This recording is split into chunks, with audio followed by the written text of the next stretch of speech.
Haleluya, saudara, shalom, selamat pagi. Puji Tuhan, pagi hari ini kita dapat bersama-sama kembali mengikuti AMD. Hari ini kita akan belajar firman Tuhan. Kita akan lanjutkan apa yang sudah kita pelajari sebelumnya. Kita akan membaca bagian dari Ulangan pasal 2 ayat 26 sampai ayat yang ke-30. Tema kita pagi ini adalah keras kepala. Sekeras apakah kepala kita, saudara? Sekeras apakah kepala dari Raja Sihon? Nanti kita akan belajar dari seorang raja, namanya Raja Sihon di Hesibon, saudara ya. Atau Raja Hesibon, Raja Kerajaan Sihon. Tapi sebelumnya mari kita tundukkan kepala, kita berdoa terlebih dahulu. Kami bersyukur Tuhan, terima kasih untuk pagi hari ini. Kami ingin mengawali hari bersama dengan Tuhan dan firman Tuhan sebelum kami melakukan segala aktivitas dan kesibukan kami. Kiranya firman yang kami renungkan boleh menjadi bagian yang sangat penting menumbuhkan iman kami dan kami bertumbuh di dalamnya. Berbicaralah kepada kami dan berkati kami. Di dalam nama Tuhan Yesus kami berdoa. Amin. Puji Tuhan. Silakan adik, Ulangan 2 ayat 26 sampai ayat yang ke-30. Ulangan 2 ayat 26 sampai 30. Kemudian aku menyuruh utusan dari padang gurun Kedemot kepada Sihon, Raja Hesibon, menyampaikan pesan perdamaian. Bunyinya, izinkanlah aku berjalan melalui negerimu. Aku akan tetap berjalan mengikuti jalan raya dengan tidak menyimpang ke kanan atau ke kiri. Jualah makanan kepadaku dengan bayaran uang, supaya aku dapat makan, dan berikanlah air kepadaku ganti uang, supaya aku dapat minum. Hanya izinkanlah aku lewat dengan berjalan kaki. Seperti yang diperbuat kepadaku oleh Bani Esau yang diam di Seir, dan oleh orang Moab yang diam di Ars sampai aku menyeberangi sungai Yordan, pergi ke negeri yang diberikan kepada kami oleh Tuhan Allah kami. Tetapi Sihon, Raja Hesibon tidak mau memberi kita berjalan melalui daerahnya. Sebab Tuhan Allahmu membuat dia keras kepala dan tegar hati dengan maksud menyerahkan dia ke dalam tanganmu seperti yang terjadi sekarang ini. Ya, dari sinilah kita ambil satu tema, keras kepala. Saudara. Sekeras kepalanya Raja Hesibon, raja dari kerajaan Sihon yang ada di sebelah timur Sungai Yordan, sebelah timur Laut Asin atau Laut Mati, sebelah utara dari Pegunungan Seir, juga selatan dari Amon. Kira-kira begitu ya. Karena kerajaan Seir, Pegunungan Seir sudah dilewati oleh bangsa Israel, lalu kemudian Moab juga sudah dilewati oleh bangsa Israel, lalu kemudian sampai di Sihon antara Moab dan Amon ada satu tempat namanya Kedemot. Mungkin kita bertanya, di mana itu Kedemot atau Kedemot? Tapi yang jelas bukan musuhnya Harry Potter. Ya, kalau musuhnya Harry Potter siapa nih? Voldemort. Ya, bukan musuhnya Harry Potter, tapi ini Kedemot. Kedemot adalah satu wilayah di sebelah timur antara Moab dan Amon. Ada satu wilayah di sana dan itu adalah daerah yang namanya kerajaan Hesibon atau rajanya bernama Hesibon. Daerahnya adalah kerajaan Sihon. Nama tempat wilayah itu adalah Kedemot. Nah, beberapa penafsir itu menggambarkan Kedemot adalah sebuah wilayah padang gurun. Ya, padang gurun yang ada di sebelah timur Sungai Yordan, sebelah timur dari Laut Mati, sebelah selatan dari Amon. Dari mana kita tahu? Kalau saudara membaca seluruh perikop yang ada, nanti kita akan melihat setelah bangsa Israel menaklukkan kerajaan Sihon, yang rajanya bernama Hesibon itu, maka Tuhan melarang bangsa Israel terus ke utara sampai ke Amon. Sehingga kita tahu bahwa itu ada di bawah Amon. Jadi kalau dari peta, itu petanya seperti ini saudara ya. Perhatikan tangan saya saja. Ini adalah garis daerah tepi barat, ini daratan, ini lautan, laut Mediterania ini ya. Di sini Kairo, ini terus naik ke atas, ini ada Gaza, ada Tel Aviv, Tirus, Sidon sampai ke Libanon ya, itu gambarannya. Nah, di sebelah kanan ini ada jalan sutra sebetulnya dari utara, dari Syria atau Asyur turun ke bawah terus sampai ke Amon atau yang sekarang namanya Aman. Lalu turun di bawahnya ada negeri Sihon atau kerajaan Sihon, rajanya bernama Hesibon. Turun ke bawahnya adalah Moab, turun ke bawahnya lagi adalah pegunungan Seir, tempat di mana Esau dan keturunannya itu tinggal. Nah, inilah di antara Amon dan Moab inilah Kedemot. Nah, tetapi menariknya saudara, untuk menggambarkan saudara supaya punya gambaran yang lebih utuh, tempat yang namanya Kedemot ini, nanti ketika Yosua sudah memasuki tanah Kanaan, maka Kedemot ini adalah satu tempat atau satu wilayah yang kemudian diserahkan kepada bagian dari suku-suku Israel. Ada suku Gad di sana, tetapi juga ada suku Lewi yang tinggal di sana. Coba dibaca dulu Yosua 21 ayat yang ke-37. Yosua 21 ayat 37. Kedemot dengan tanah-tanah pengembalaannya dan Mefaat dengan tanah-tanah pengembalaannya 4 kota. Ya, jadi di dalam Kedemot sendiri itu ada 4 kota. Jadi kalau digambarkan oleh Yosua, di tengah-tengah Kedemot ada 4 kota. Kota yang pertama itu adalah tempat dari suku Gad, suku Israel, namanya adalah Ramot, kota perlindungan. Lalu yang kedua adalah Hesibon, ini Raja Hesibon atau Sihon, yang menjadi tempat penggembalaan, tanah-tanah pengembalaannya, dan kota-kota itu ada 4 seluruhnya. Lalu kemudian seluruh kotanya itu dari 4 kota yang ada di Hesibon itu diserahkan kepada keturunan Merari. Nah, siapa itu Merari? Merari ini adalah anak atau keturunan dari suku Lewi. Jadi suku Lewi punya beberapa anak, salah satunya adalah Merari. Ya, Merari adalah keturunan dari kaum atau orang Lewi. Jadi kelak di kemudian hari seluruh kota orang Lewi itu tinggal di mana, saudara? Di Kedemot, tempat di mana Raja Hesibon atau Sihon itu ditaklukkan, dikalahkan, dan di sanalah orang-orang Lewi khususnya itu tinggal. Wow, menarik ya. Jadi dari sini kita tahu siapa yang kemudian menempati daerah itu. Yang menempati daerah itu adalah orang-orang Lewi. Nah, itu berkenaan dengan Kedemot. Nah, sekarang kita masuk lebih jauh lagi. Dikatakan di dalam ayat yang ke-27, dikatakan begini, izinkanlah aku berjalan melalui negerimu. Aku akan tetap berjalan mengikuti jalan raya, ini jalan sutra, jalan umum sebetulnya, yang dilalui oleh para pedagang, oleh para karavan yang menggunakan kereta, onta, keledai, dan sebagainya untuk berdagang. Ini memang jalan raya yang memang dilalui oleh para pedagang dari utara sampai ke selatan, selatan menuju ke utara. Jadi jalan ini sebetulnya jalan umum, siapa saja bisa melewatinya. Tetapi untuk jalan umum ini, Musa mengutus orang kepada Raja Hesibon untuk meminta izin supaya diizinkan melewati kota mereka, khususnya jalan rayanya.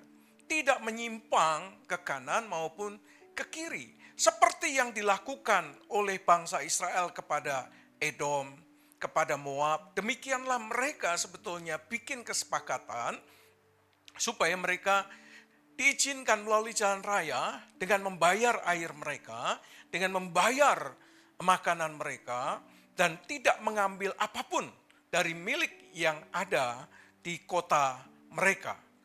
Dan itulah yang ditawarkan kepada Musa supaya mereka tidak mengganggu. Kenapa? Karena seperti Edom, seperti Moab, demikian juga Sihon dalam perencanaan Tuhan itu tidak diserahkan kepada bangsa Israel. Jadi mereka hanya numpang lewat saja. Jadi kalau kita mungkin dalam budaya Indonesia, amit-amit, numpang lewat mas, numpang lewat. Atau kita naik mobil, kita buka jendela kita, mas permisi numpang lewat karena jalan kita sempit. Atau kita sedang melewati orang-orang tua, permisi pak numpang lewat. Atau kalau pas deket tempat-tempat yang keramat, amit-amit, amit-amit numpang lewat. Ya sama sebetulnya. Musa pun berkata kepada Raja Hesibon, izinkan kami melewati jalan raya. Kami berjalan melalui negerimu, aku tetap berjalan mengikuti jalan raya. Jadi sebetulnya sudah ada jalan raya itu. Dan memang betul-betul itu merupakan harafiah jalan raya. Bukan sesuatu yang kiasan. Tetapi sungguh ini adalah jalan raya, memang jalan sutra yang dilalui oleh para pedagang itu. Untuk menekankan bahwa mereka tidak akan menyimpang ke kanan ke kiri. Mereka hanya melalui jalan itu saja. Tetapi kan rombongan mereka ini kan sangat banyak, saudara. Jutaan orang bersama-sama dengan Musa ya, melewati Seir aman, melewati Moab aman. Tapi kemudian sekarang melewati Hesibon. Musa berjanji bahwa kalau ada kerugian akan diganti. Dan perjalanan ini tidak akan menyebabkan mereka itu punya masalah dalam perjalanan itu. Tetapi menariknya saudara, Raja Hesibon ini menolak memberi izin. Raja Hesibon ini menolak untuk memberi jalannya supaya dilalui oleh bangsa Israel yang sangat banyak itu. Tuhan ingin membawa mereka melewati 3 kerajaan ini atau 3 bangsa ini. Lalu kemudian menyeberangi sungai Yordan untuk melewati sungai Yordan dari sebelah timur. Tetapi menariknya saudara, yang terjadi adalah ayat 30. Dikatakan apa saudara? Dikatakan bahwa tetapi Sihon, Raja Hesibon tidak mau memberi kita berjalan melalui daerahnya. Sebab Tuhan Allahmu membuat dia keras kepala dan tegar hati dengan maksud menyerahkan dia ke dalam tanganmu. Seperti yang terjadi sekarang ini. Jadi mula-mulanya daerah itu adalah daerah yang tidak diberikan oleh Tuhan kepada bangsa Israel. Seperti Seir, seperti Moab, tidak diserahkan oleh Tuhan kepada bangsa Israel. Tetapi pada momentum perjalanan mereka ternyata ditolak oleh Raja negeri Sihon atau Raja Hesibon ini. Maka muncullah yang namanya frasa Tuhan mengeraskan hati Raja Hesibon ini. Tuhan membuat dia keras kepala dan tegar hati. Ya, ini luar biasa. Pertanyaannya adalah, apakah sungguh Tuhan mengeraskan hati mereka? Bagaimana caranya Tuhan mengeraskan hati mereka? Ataukah sebaliknya bahwa frasa ini menggambarkan bahwa seperti Firaun, demikianlah Raja Hesibon. Kalau Firaun mengeraskan hatinya, tidak mengizinkan bangsa Israel keluar dari Mesir, sekarang Raja negeri Sihon, Raja Hesibon, mengeraskan hatinya untuk tidak mengizinkan bangsa Israel melalui negeri mereka. Walaupun dengan ganti untung. Bukan ganti rugi sekarang istilahnya, bukan? Melalui ganti untung. Tetapi Raja Hesibon tidak mengizinkan karena Tuhan mengeraskan hatinya. Nah, menariknya saudara, kata keras kepala atau kata tegar hati ini itu menggambarkan apa, saudara? Menggambarkan sesuatu, yaitu menjadi kuat, menjadi tegar, atau menjadi keras, menjadi semakin kuat. Demikianlah sebetulnya pada dasarnya mereka itu sudah keras kepala. Pada dasarnya mereka itu sudah tegar hati. Ya. Tetapi kalimat ini, frasa ini dalam bahasa aslinya itu menggambarkan sesuatu yang menjadi semakin keras, semakin kuat, semakin tegar.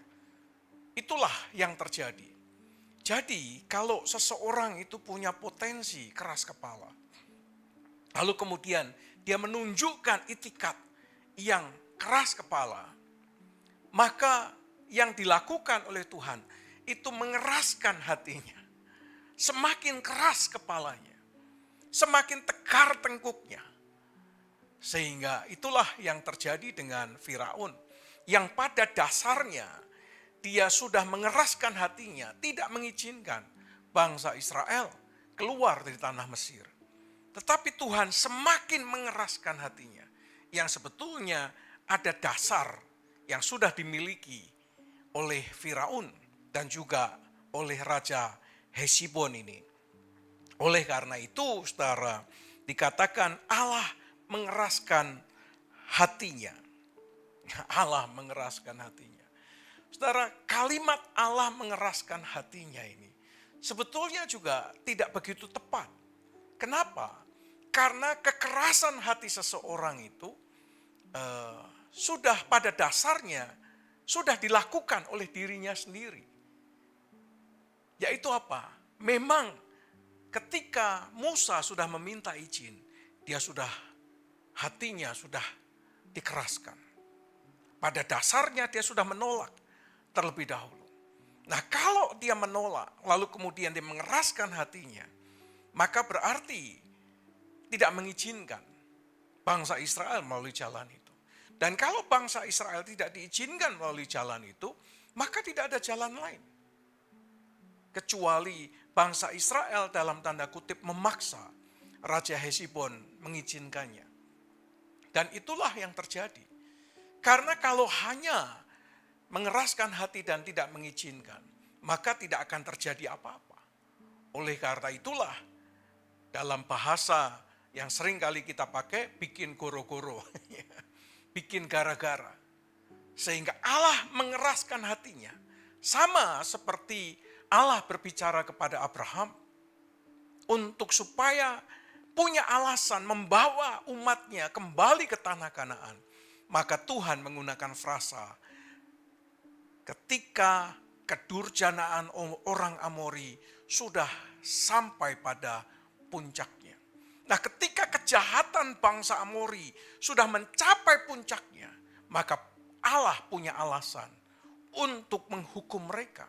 Allah punya alasan untuk menghancurkan mereka. Karena kejahatan mereka yang perlu mendapatkan hukuman sebagai konsekuensi dari tindakan mereka. Oleh karena itulah Allah menunggu sampai 400 tahun kira-kira lamanya. Ketika tingkat kedurjanaan orang Amori sudah genap, maka dibawalah keluar bangsa Israel menuju ke tanah Kanaan. Demikianlah kiranya Hesibon juga sama. Kalau tidak ada alasan untuk menghukum, maka Allah tidak akan melakukan itu. Oleh karena itu, potensi yang muncul ketika Hesibon mengeraskan hatinya, itulah yang kemudian membuat dia semakin keras hatinya. Sehingga mau tidak mau, maka Allah membuka jalan bangsa Israel dengan cara Tuhan, yaitu dengan paksa. Kira-kira seperti itu.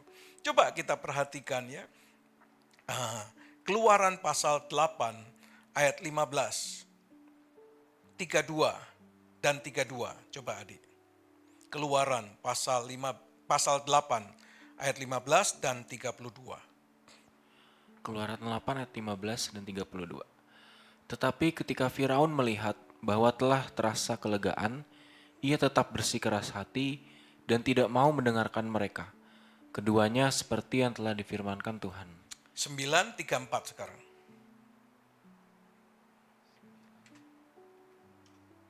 9 ayat 34. Tetapi ketika Firaun melihat bahwa hujan es dan gurun telah berhenti, maka teruslah ia berbuat dosa. Ia tetap berkeras hati, baik ia maupun para pegawainya. Nah, inilah yang terjadi, saudara. Keluaran digambarkan dengan Firaun, Ulangan digambarkan dengan Hesibon. Yang keras hati itu bukan hanya Firaun, tetapi juga yang keras hati adalah bangsa Mesir. Demikian juga dengan Ulangan pasal yang kedua ini, yang keras hati itu bukan hanya rajanya, tetapi juga rakyatnya. Itu mengeraskan hati dengan tidak mengizinkan bangsa Israel keluar dan tidak mengizinkan bangsa Israel memasuki, melewati jalan raya mereka. Sehingga inilah yang kemudian terjadi. Pilihan demi pilihan itu membuat konsekuensi di dalam diri mereka. Konsekuensi yang dialami oleh Firaun karena dia semakin keras dan semakin menolak untuk mendengar firman Tuhan. Maka konsekuensinya agar umat bisa keluar, Tuhan menurunkan tulah kepada mereka.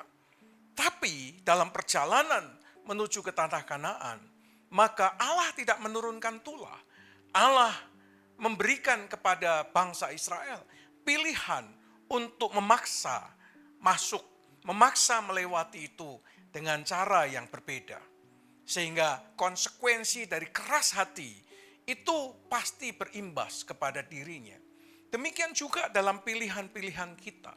Seringkali pilihan-pilihan kita itu didasarkan pada kekerasan hati kita untuk tidak mau mendengar firman Tuhan. Pilihan-pilihan kita itu didasarkan kepada ketegar tengkukan hati kita. Daripada lebih memilih untuk mendengar firman Tuhan, kita mengeraskan tengkuk kita mengeraskan kepala kita, dan tidak mau mendengar firman Tuhan.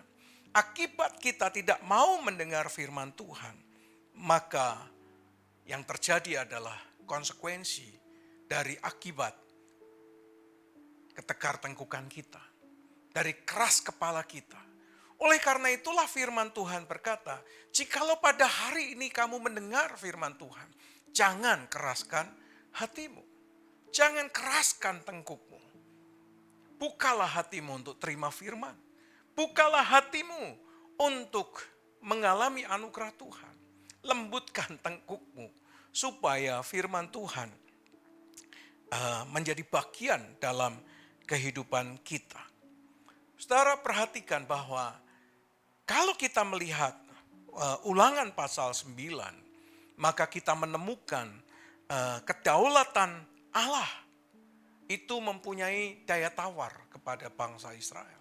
Dan pasal 10. Tetapi pada posisi di mana Hesibon menolak, maka kedaulatan Allah di sini tidak ada posisi tawar, saudara.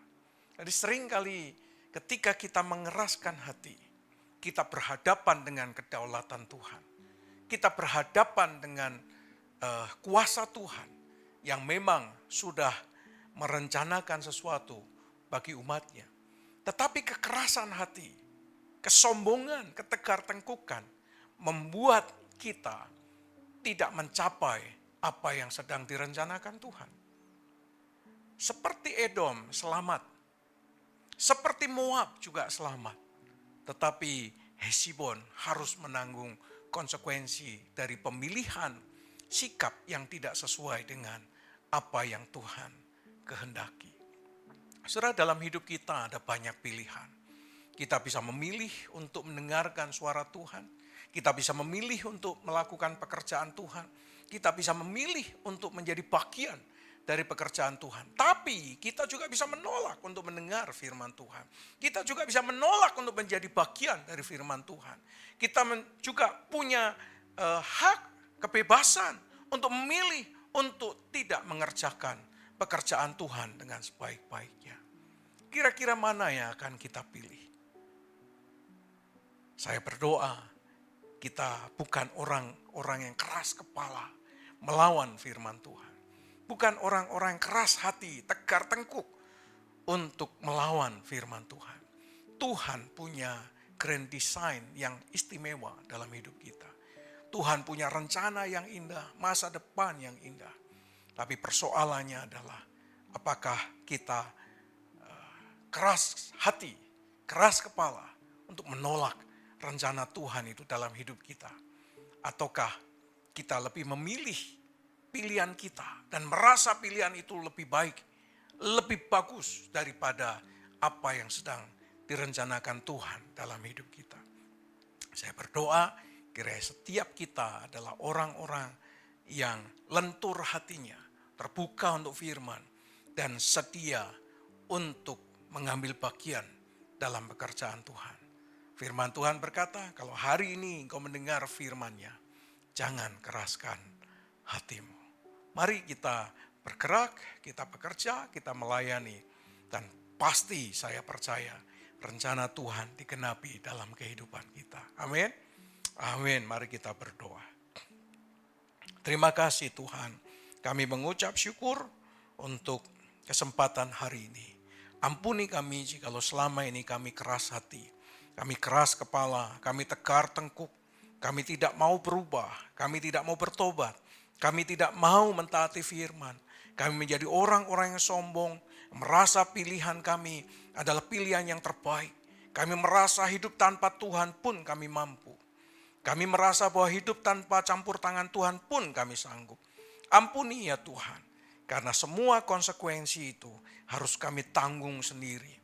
Dan kami mau belajar hari ini untuk membuka hati kami, untuk terima kasih karunia Tuhan. Dan terima kasih Tuhan.